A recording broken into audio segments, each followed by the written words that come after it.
Hello, my good friends. How are you? The peace of the Lord be with you. In the heart of a Montana blizzard, where the cold not only bites, but kills, a lone woman stumbles through the storm. Her name is Maggie Harper. She has no idea what's about to change. When she finds a stranger half dead in the snow, she doesn't know if he's a billionaire or if someone wants him gone forever. A choice made in the dark sets off a fight for survival.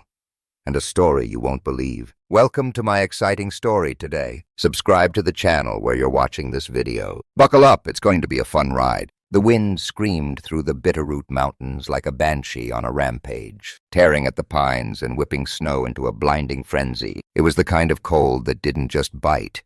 It chewed right through your bones and spat them out. Maggie Harper pulled her beat-up parka tighter around her, cursing under her breath as she trudged through knee-deep snow. Her boots sank with every step, the crunch of ice underfoot barely audible over the howling gusts. Up above, the sky was a slab of gray steel, heavy with the promise of a full-on blizzard. Winter in Montana wasn't messing around tonight. Maggie adjusted the axe slung over her shoulder, her gloved hands stiff from the chill. She'd wandered farther from her cabin than she'd meant to, chasing down enough firewood to last the night. At 25, she'd gotten used to the solitude of her little wooden shack. Nothing but her, the forest, and the occasional deer that didn't bolt fast enough. Being a part-time ranger paid the bills, barely, but it suited her just fine. Out here, she didn't have to deal with people's bullshit, just the raw, honest brutality of nature. Her breath puffed out in little white clouds, vanishing into the swirling snow. The forest was dead quiet, save for the wind groaning through the trees,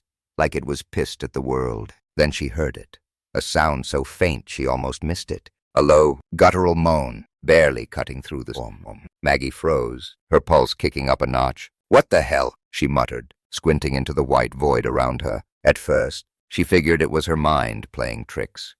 Wouldn't be the first time the wilderness messed with her head. But then it came again, weaker this time, laced with pain. "Hello," she called out, her voice shaky against the wind. No answer, just the moan, fainter now, like whoever or whatever it was didn't have much fight left. Maggie hesitated, her instincts screaming two different things. Run home, lock the door, and someone's dying out there. "You idiot," she cursed again, louder this time, and pushed forward. If there was one thing her old man had drilled into her before he kicked the bucket, it was that you didn't leave a soul to rot in the wild, not if you could help it. Her boots crunched over the icy snow as she scanned the expanse, eyes darting between the trees. The wind stung her cheeks, turning them raw, but she kept moving. Then she saw it, a dark shape half buried under a fresh drift, barely sticking out like a shadow against the white. Her heart slammed into her throat. "Oh, shit," she breathed. Stumbling forward, she dropped to her knees beside the figure, hands shaking as she clawed at the snow. It was a man. His face was pale as death, dark hair frozen stiff at the edges, lips tinged blue. His clothes, some fancy-ass coat and slacks, were soaked through and torn to hell, like he'd been dragged through a wood chipper. "Hey, buddy, you hear me?" Maggie shook his shoulder. Hard. No response. His head lolled to the side, and she caught a glimpse of his eyes, half open, glassy, like he was already halfway to the other side. "Come on, don't you dare die on me, stranger," she growled, brushing more snow off him. His chest barely moved, each breath shallow and ragged. She leaned closer, catching a faint groan as his fingers twitched, fighting the cold's grip. "Open your damn eyes," she snapped, shaking him again. His lips parted, and for a split second, she thought he'd say something. Instead, a hoarse whisper slipped out. "Help me." Then his head slumped back, out cold again. Maggie's stomach twisted. She glanced down at his leg, twisted at a nasty angle, blood staining the snow beneath him in a dark, frozen puddle. Broken, no doubt about it. Out here, in this weather, he didn't have a prayer unless she got him warm and fast. "Son of a bitch," she muttered, rocking back on her heels. The guy was heavier than he looked, tall, broad-shouldered, probably some city slicker who'd wandered too far from his heated SUV. But none of that mattered now. She wasn't about to let him croak on her watch. Maggie grabbed his arm, hooking it over her shoulder, and heaved. He was dead weight, limp as a sack of potatoes, and every step she took felt like wading through quicksand. The wind sliced through her parka, numbing her arms, but she gritted her teeth and kept going. "Come on, you bastard. Work with me here," she grunted, dragging him forward. His head lolled against her shoulder, his breath faint but still there. She didn't know who he was, how he'd ended up half dead in the middle of nowhere, or why his fancy clothes screamed money. while his face screamed desperation. All she knew was she had to get him to the cabin before the storm swallowed them both. The trek felt like hours, though it couldn't have been more than 20 minutes. Her muscles burned, her lungs ached, and the snow kept piling up, burying her tracks as fast as she made them. By the time the cabin came into view, a squat, weathered pile of logs with smoke curling from the chimney, Maggie was damn near ready to collapse. She kicked the door open with her boot, nearly tumbling inside as she hauled the stranger over the threshold. The warmth hit her like a punch, a stark contrast to the icy hell outside. The fire in the hearth crackled softly, casting flickering shadows across the worn wooden walls. Maggie staggered to the old couch near the fireplace, dumping the guy onto it with a groan. He landed in a heap, still out cold, his soaked coat dripping onto the floor. She stood there for a second, hands on her hips, catching her breath. "You owe me big time, whoever you are," she said. Half to him, half to herself. She grabbed a stack of blankets from the chest in the corner, piling them over him. His fingers were stiff, tinged with frostbite, and his face looked like it had been carved from marble.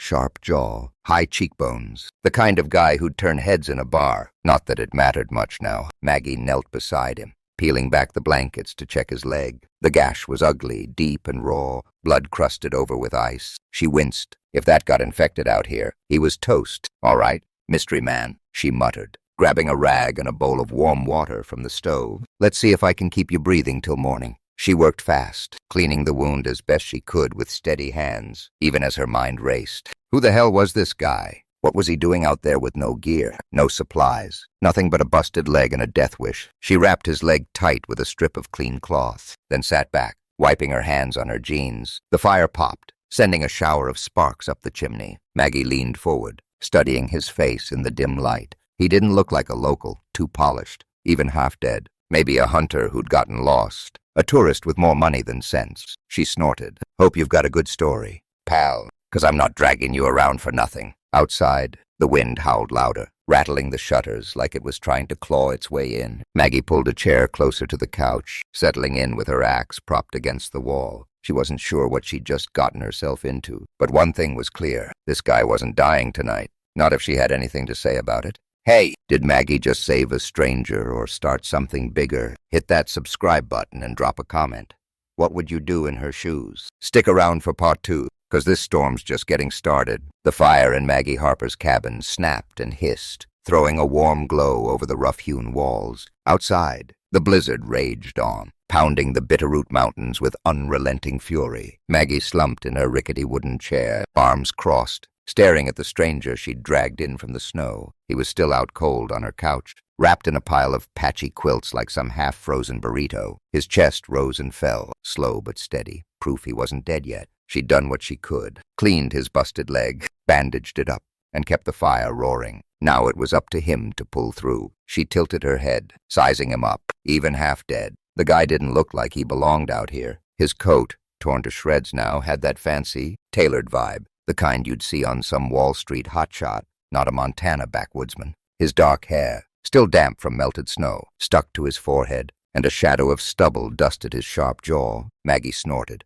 "What kind of dumbass wanders into a storm dressed like that?" she muttered, kicking her boots up onto a stool. Probably some rich tourist who'd ignored the weather warnings, thinking money could buy him out of Mother Nature's bad mood. Hours ticked by, marked only by the crackle of the fire and the wind's endless howling. Maggie dozed off once or twice, jerking awake every time the shutters rattled too loud. She wasn't about to let this guy croak after all the trouble she'd gone through. Around midnight, a low groan snapped her out of a half-sleep. Her eyes shot to the couch. The stranger was stirring, his head shifting under the blankets. She bolted upright, boots hitting the floor with a thud. "Hey, you alive over there?" she called, voice rough from exhaustion. His eyelids fluttered, then cracked open, revealing a pair of stormy gray eyes that darted around the room like a cornered animal. He tried to sit up, wincing as his bandaged leg protested. "Whoa, easy, cowboy," Maggie said, stepping closer. "You're not exactly in running shape."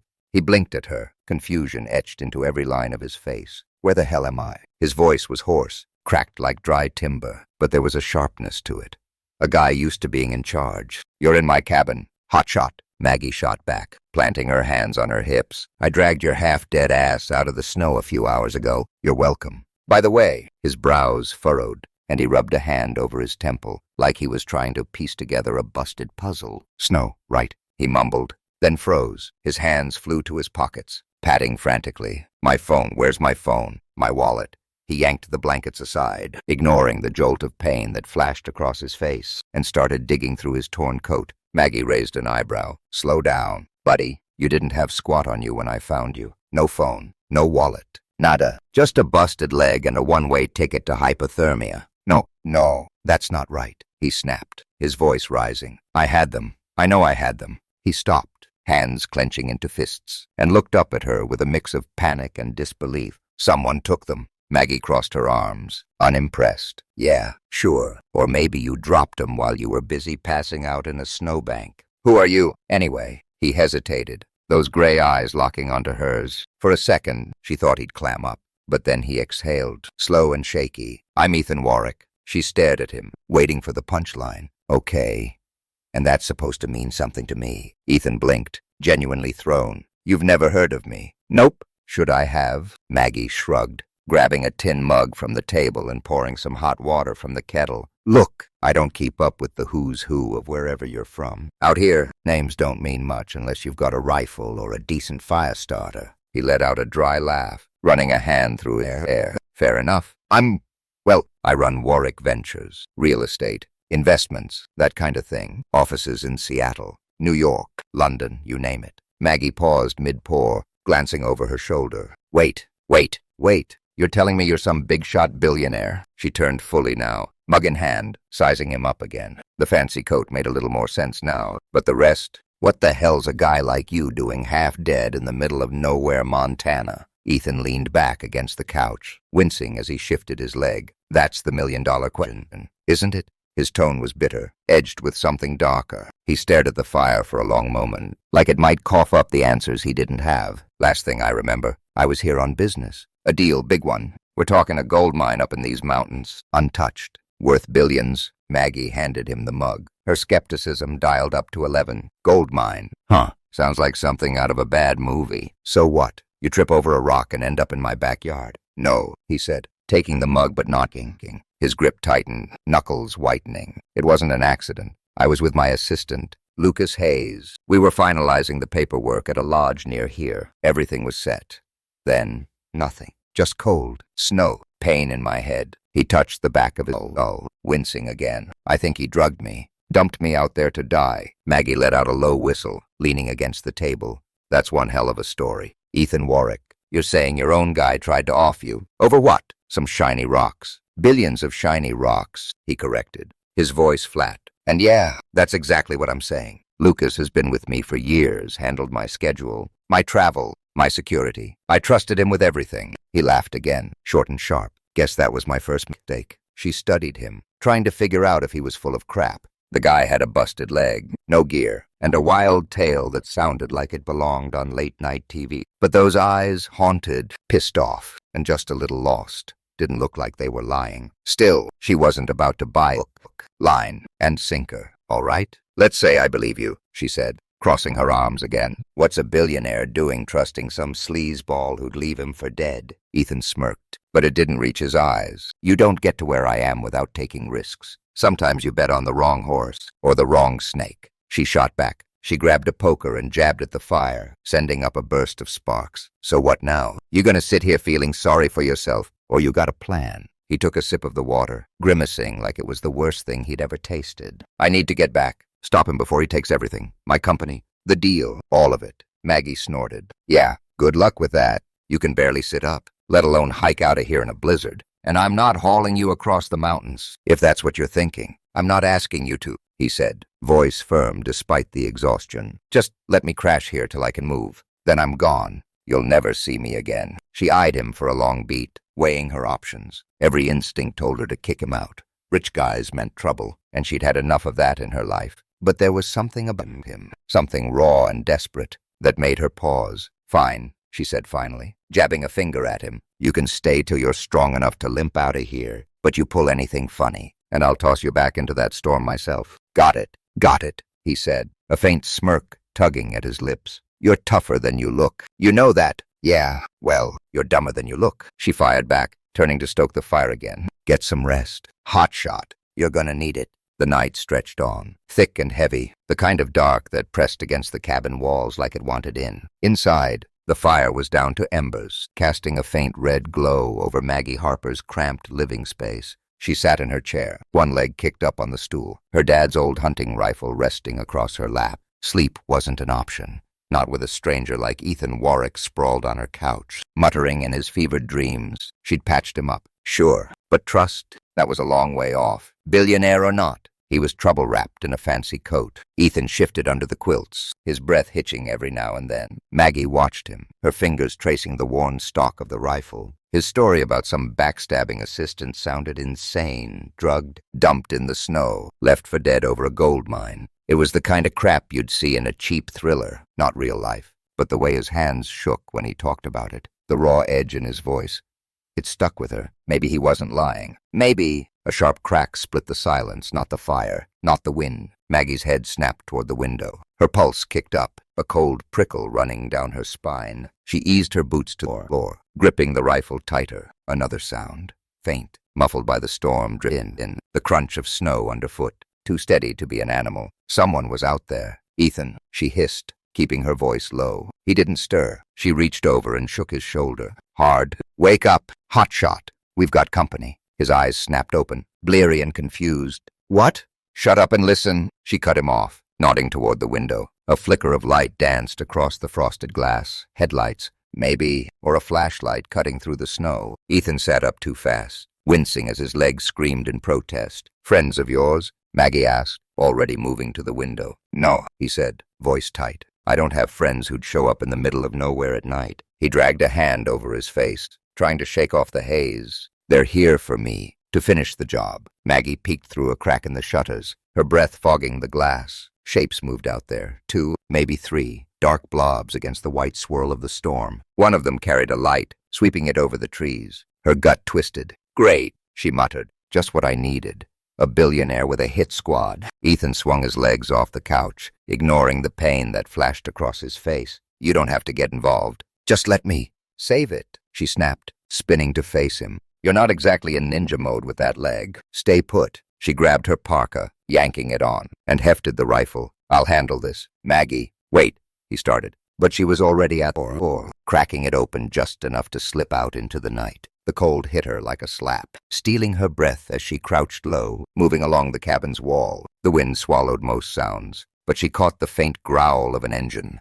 Sleds, probably, parked somewhere beyond the trees. Whoever these bastards were, they weren't amateurs. She edged around the corner, rifle pressed to her shoulder, peering into the dark. The flashlight beam swung closer, and she ducked behind a snowbank just as it swept past. Voices carried on the wind, clipped and urgent. He's got to be close, one said. Rough like gravel. Boss said no loose ends. Maggie's blood ran cold. Loose ends. That meant Ethan and maybe her, too. If they found her here, she tightened her grip on the rifle, her mind racing. She could scare 'em off, maybe, but if they were armed, and they probably were, things could get ugly fast. A twig snapped behind her. She whirled, finger hovering over the trigger, only to see Ethan hobbling out the door, leaning on the wall for support.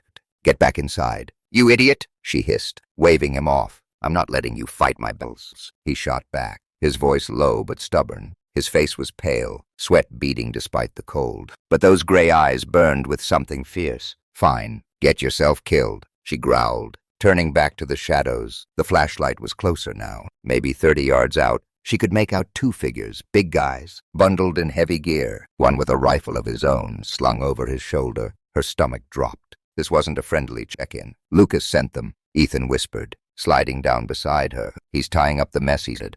Your assistant's a real peach, Maggie muttered. She took a deep breath, steadying her aim. Stay down. I'm ending this now. Before Ethan could argue, she squeezed the trigger. The rifle barked, a deafening crack that split the night, sending a bullet into the snow a few feet from the intruders. The flashlight dropped, and the figures scattered, shouting over the wind. Next one's in your head, Maggie yelled, her voice carrying like a whip. She fired again, this time into the air, the echo bouncing off the mountains. For a tense heartbeat, nothing moved. Then the engine roared to life, and the shadows retreated, swallowed by the storm. Maggie lowered the rifle, her hands shaking more than she'd admit. She turned to Ethan. who was staring at her like she'd just grown a second head. "What?" she snapped. "You're insane," he said, half laughing, half awed, "and I owe you my life." Again. "Yeah, well, don't get used to it," she said, slinging the rifle over her shoulder. "Let's get back inside before they grow a pair and come back." They stumbled into the cabin, slamming the door again.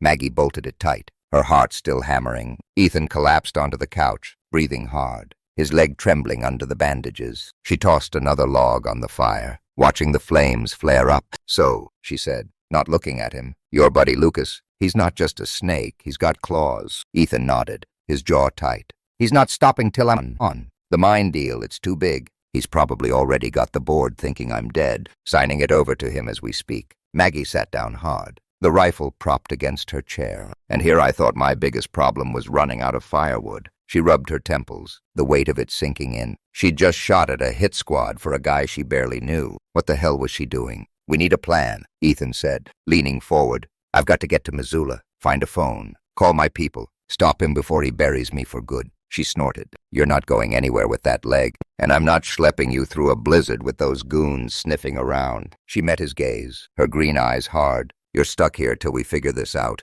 Together." He stared back, something shifting in his expression. "Gratitude, maybe, or respect." "You don't even know me," he said quietly. "Why are you doing this?" Maggie shrugged, poking at the fire. "Beats me. Guess I'm just dumb enough to care if you live or die." She smirked, but it didn't hide the tension in her shoulders. "Now shut up and rest. We've got bigger problems than your ego." Ethan sank back, a faint smile tugging at his lips. Outside, the wind howled on, but inside, a fragile truce settled between them. They weren't safe, not by a long shot. But for now, they had each other, and that might just be enough. Danger's closing in. Will they make it out alive? Smash that subscribe button and tell us. Would you risk it all for a stranger? Part 4 is dropping soon, and you won't believe what's next. The dawn broke over the Bitterroot Mountains with a grudging, pale light, filtering through the frosted windows of Maggie Harper's cabin. The storm had eased up overnight, leaving behind a thick blanket of snow that muffled the world outside. Inside, the air smelled of pine smoke and stale coffee. Maggie stood by the stove, pouring hot water into a chipped mug, her rifle leaning against the wall within arm's reach. She hadn't slept much. Every creak of the cabin had her jumping, half expecting those goons to come crashing through the door. Ethan Warwick, meanwhile, was propped up on the couch, looking less like a corpse now, but still a long way from fighting shape.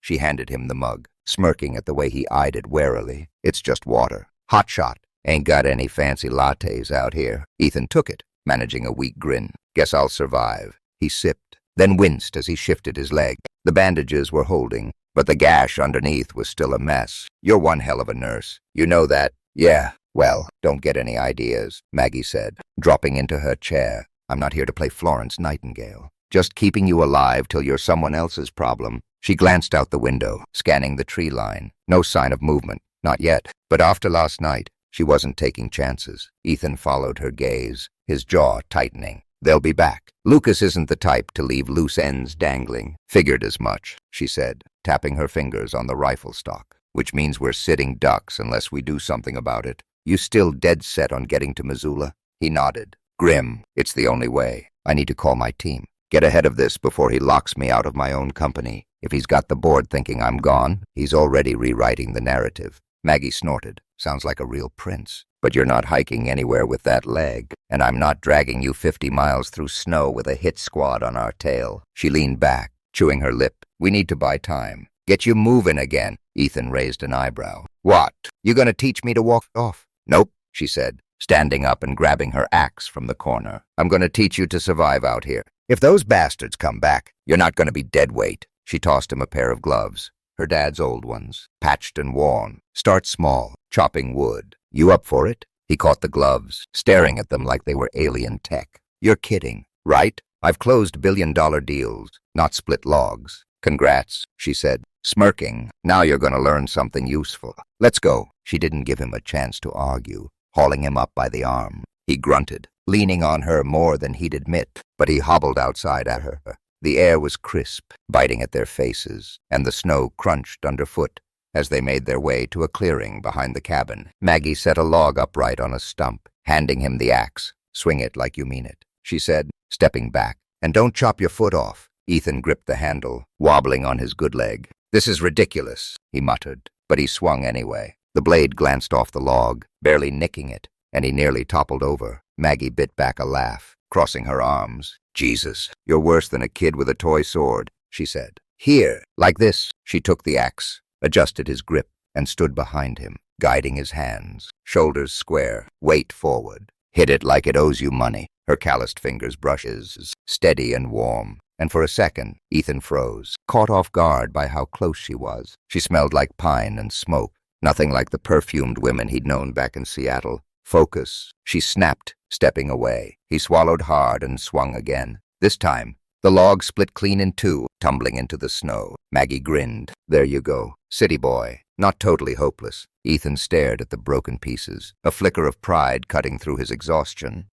Maybe there's something to this." "Don't get cocky," she said, tossing him another log. "You're still a long way from lumberjack status." The days blurred together after that, a slow grind of survival lessons. Maggie showed him how to fetch water from the frozen creek, breaking the ice with a hammer and hauling it back in buckets. She taught him to patch the cabin's leaky roof with scraps of tarp, his hands blistering as he worked. One afternoon, she handed him her old bow, smirking as he fumbled the string. "You want to eat? You gotta hunt," she said. His first shot missed the target, a tree stump by a mile, embedding the arrow in a snowbank. She laughed so hard she nearly fell over. "You're a menace," he grumbled, yanking the arrow free. "And you're a disaster," she shot back. "But you're learning." That night, they sat by the fire, the cabin quiet except for the pop of burning logs. Ethan stretched his sore hands, staring at the calluses forming on his palms. "Never thought I'd be doing this," he said, almost to himself. "Back home, I've got people for everything. Drivers, cooks, assistants. Hell, I don't even pour my own coffee." Maggie poked at the flames, her green eyes catching the light. "Sounds like a real tough life," she said, dry as dust. "What's it like, having the world at your feet?" He shrugged, leaning back. "Empty. You don't notice it till it's on. All that money, all those suits. They don't mean shit when you're bleeding out in the snow." He paused, glancing at her. "What about you? Why are you out here alone?" She didn't answer right away, just kept stirring the fire. "My dad was a ranger," she said finally. "Taught me everything, how to back, hunt, survive. He died out there 5 years back. Avalanche. After that, I just stayed. This place is all I've got left of him." Ethan nodded, something softening in his face. "He'd be proud of you. Saving my sorry ass and all." "Maybe," she said, smirking, "or he'd say I'm nuts for not leaving you to the wolves." They fell into an easy silence, the kind that didn't need filling. But it didn't last. The next morning, they were out in the woods, Maggie showing Ethan how to set a simple snare for rabbits. She moved like a ghost, silent and sure, while he snapped every twig in sight. "You're gonna scare off every critter from here to Idaho," she teased, adjusting the wire. "Yeah, well, stealth's not my—" He stopped mid-sentence, head snapping up. The birds had gone quiet. Too quiet. Maggie froze, her hand dropping to the rifle slung over her shoulder. A low growl rumbled through the trees, deep and guttural, raising the hairs on her neck. "Stay behind me," she whispered. Stepping forward, Ethan obeyed,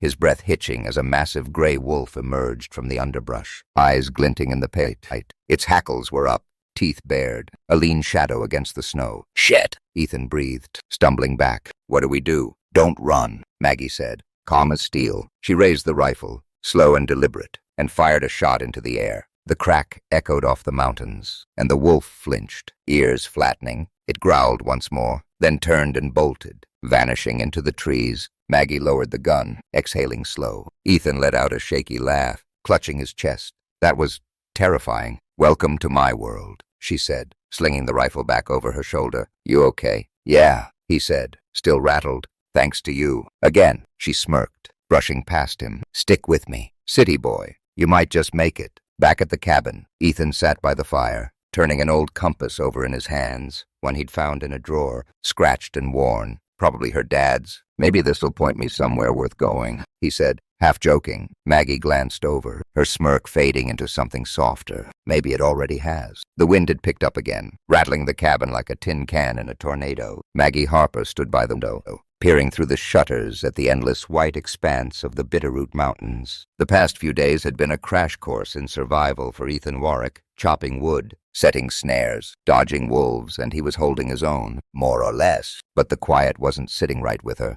Those goons from the other night hadn't just vanished into thin air. They were out there, waiting, and Maggie could feel it in her bones. Ethan sat by the fire, sharpening a stick with a pocket knife she'd lent him, his movement slow but steadier than before. His leg was healing, the limp less pronounced, though he still winced when he pushed it too hard. "You're staring out there like you're expecting the apocalypse," he said, glancing up with a half smirk. "Might not be far off," she replied, not turning around. "Your buddy Lucas isn't going to let you waltz back to civilization without a fight, and I'm not keen on hosting a shootout in my living room." He set the knife down, his smirk fading. "You think they're coming back tonight?" "I think they never left," she said, stepping away from the window. "They're just biding their time, probably waiting for us to let our guard down." She grabbed her rifle, checking the chamber with a quick, practiced flick. "Which means we need to be ready." Ethan nodded, his jaw tightening. "I hate this, dragging you into my mess." "Too late for that," she said, slinging the rifle over her shoulder.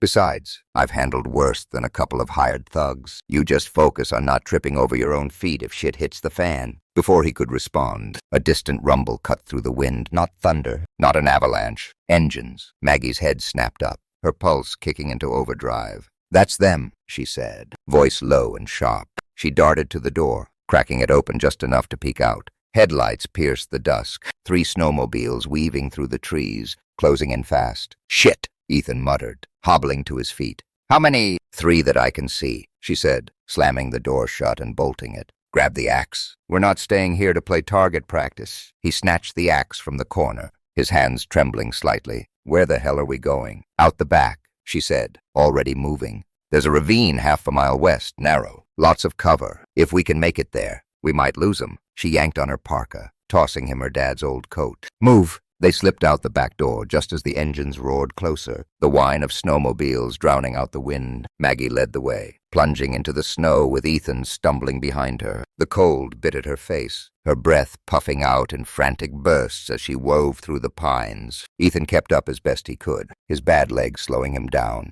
but he didn't complain, not once. A shout rang out behind them, followed by the crack of a gun.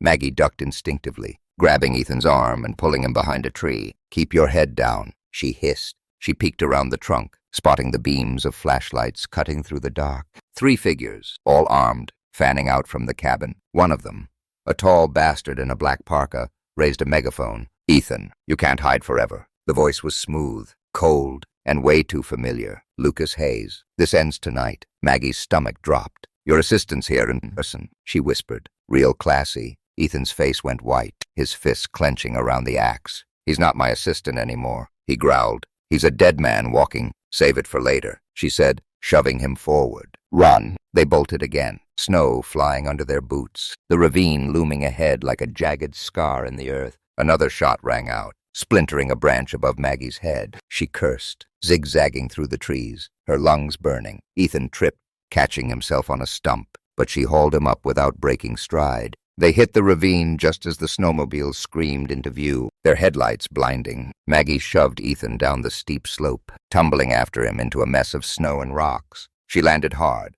pain shooting through her shoulder, but she scrambled up, dragging him behind a boulder. "Stay low," she panted, peering over the edge. The engines idled above, voices barking orders. "Fan out." "They're close," Lucas shouted, his silhouette sharp against the lights. Maggie's eyes narrowed. That son of a bitch was enjoying this. She turned to Ethan, who was clutching his leg, blood seeping through the bandages. "You okay?" she whispered. "Been better," he gritted out, his face pale but set. "We're screwed, aren't we?" "Not yet," she said, though her gut wasn't so sure. She scanned the ravine, narrow, rocky, with a frozen creek snaking through it. Cover, sure, but not enough to outrun snowmobiles. They were pinned. A beam of light swept down the slope, and Maggie yanked Ethan back just as it grazed the boulder. Footsteps crunched closer, 2 of them, heavy and deliberate. She gripped her rifle, her mind racing. "When I say move, you crawl that way," she whispered, nodding toward a cluster of pines downstream. "I'll buy us time." "No way," he said, grabbing her arm. "I'm not leaving you to—" "Shut up and do it," she snapped, shaking him off.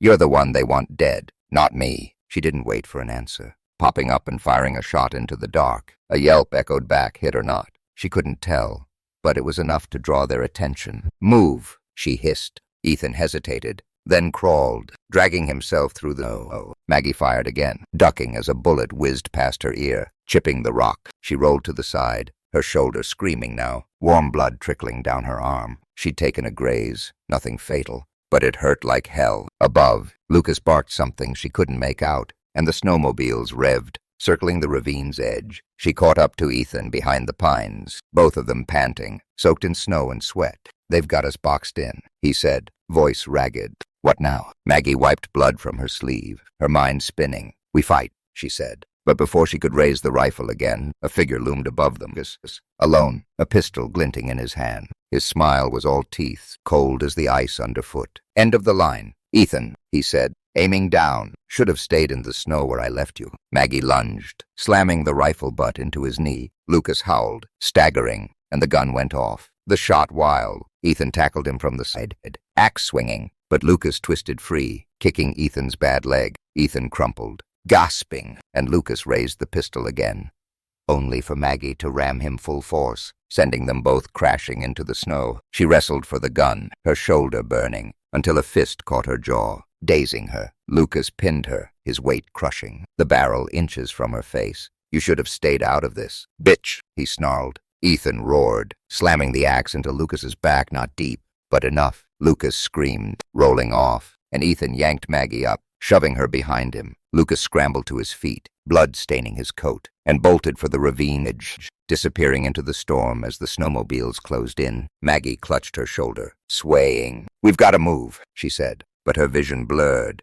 and she sank to her knees. Ethan caught her, his own strength fading. "Maggie, stay with me," he pleaded, but her eyes fluttered shut, the cold swallowing her whole. Part 6. Home is where the fight is. The world came back in fragments. Sharp beeps, antiseptic stench, a dull ache radiating through Maggie Harper's shoulder. Her eyes cracked open, squinting against harsh fluorescent lights. She was in a hospital bed, blankets tucked tight around her, an IV line snaking from her arm, the Bitterroot Mountains on, replaced by sterile white walls and the hum of machines. She groaned, shifting, and a stab of pain reminded her of the ravine. The snow, the fight. "Easy there, tough guy," a familiar voice said. Ethan Warwick sat beside her, slouched in a plastic chair, looking like he'd been dragged through hell and back. His leg was propped up on a stool, wrapped in fresh bandages, and dark circles shadowed his gray eyes. But he was alive, and so was she. Maggie blinked, her voice raspy. "Where the hell are we?" "Missoula, General," he said, managing a tired grin. "You've been out for a day. Doc's patched you up.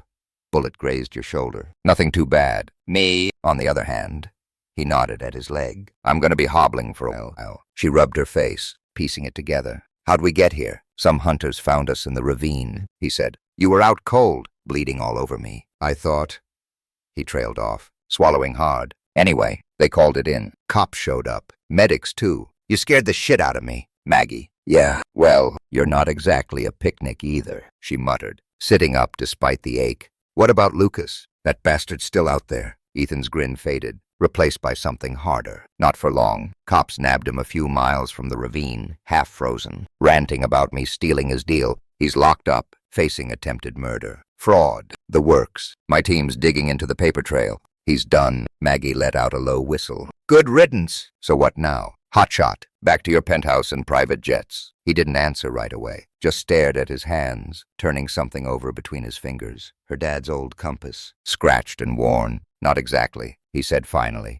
"I'm done with that life. Quit Warwick Ventures yesterday. Handed it over to my CEO. The gold mine deal's off, to let someone else fight for it." She stared at him, dumbfounded. "You're kidding. You really gave up all that cash?" "Yeah," he said, meeting her gaze. "Turns out I found something worth more." He held up the compass, his voice softening. "This pulled me through, you know. Kept me going when I thought we were toast. Figured it was time to stop running and start living." Maggie's throat tightened, but she smirked to cover it. "Don't get sappy on me, city boy. What's the plan? Then, you gonna sit around my cabin feeling sorry for yourself?" "Nope," he said, leaning forward. "I've got a better idea. Started a foundation. Harper Hope.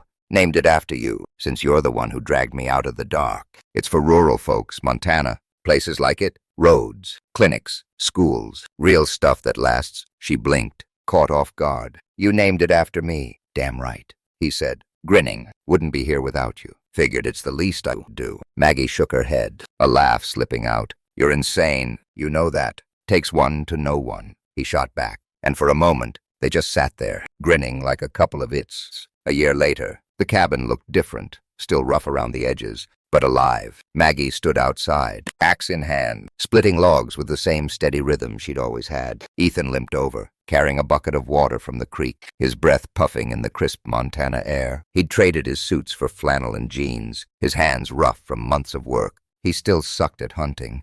His last shot with the bow had nearly taken out a tree instead of a deer.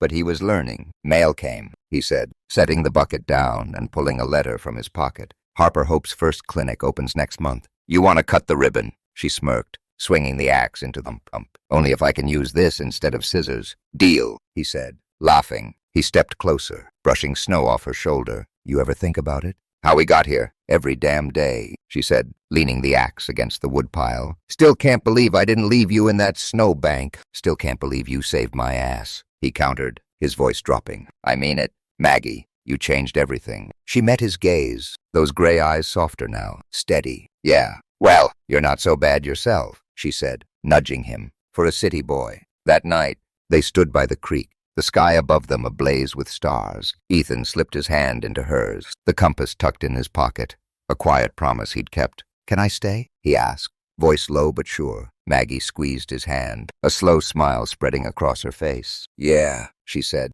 You can stay. The wind rustled through the pines, carrying the scent of snow and earth. Out here, in the wild heart of Montana, they'd built something. Not with money or power, but with grit and trust. Ethan had come looking for a way out and found a way in. Maggie had saved a stranger and gained a partner. Together, they'd turned a storm into a home. And as the stars burned bright overhead, they knew this was just the start of a life where the real riches weren't in bank accounts, but in the people who stood beside you when the world went dark. From lost to found, what a ride. Subscribe for more epic stories and tell us in the comments, what's your definition of home? Thanks for sticking with us till the end.